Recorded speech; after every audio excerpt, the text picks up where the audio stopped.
The Lord be with you. I'm Deacon Keith Fournier, and our first reading is from the first letter of St. John.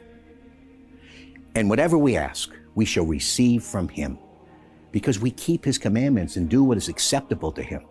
His commandment is this, that we should believe in the name of his Son, Jesus Christ, and that we should love one another as he commanded us. Whoever keeps his commandments remains in God, and God in him. And this is the proof that he remains in us, the Spirit that he has given us. My dear friends, not every spirit is to be trusted, but test the spirits to see whether they are from God. For many false prophets are at large in the world. This is the proof of the Spirit of God. Any spirit which acknowledges Jesus Christ come in human nature is from God, and no spirit which fails to acknowledge Jesus is from God. It is the spirit of Antichrist, whose coming you have heard of. He is already at large in the world. Children, you are from God and have overcome them, because he who is in you is greater than he who is in the world. They are from the world, and therefore the world inspires what they say and listens to them. We are from God. Whoever recognizes God listens to us. Anyone who is not from God refuses to listen to us.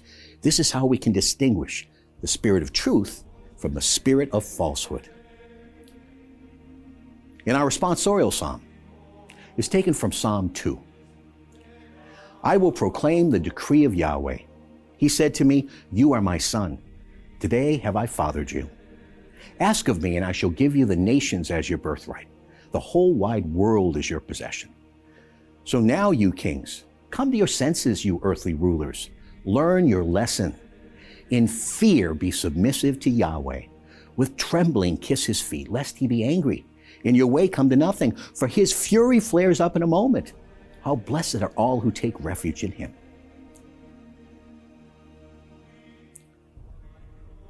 A reading from the Holy Gospel according to St. Matthew. Hearing that John had been arrested, he withdrew to Galilee. And leaving Nazareth, he went and settled in Capernaum, beside the lake, on the borders of Zebulun and Naphtali. This was to fulfill what was spoken by the prophet Isaiah. Land of Zebulun, land of Naphtali, way of the sea beyond Jordan, Galilee of the nations. The people that lived in darkness have seen a great light. On those who lived in a country of shadow dark as death, a light has dawned.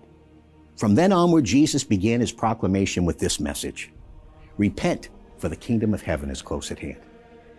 He went round the whole of Galilee, teaching in their synagogues, proclaiming the good news of the kingdom, and curing all kinds of disease and illness among the people.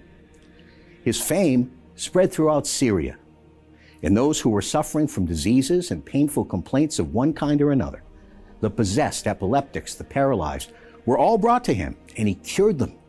Large crowds followed him, coming from Galilee, the Decapolis, Jerusalem, Judea, and Transjordan. The Gospel of the Lord.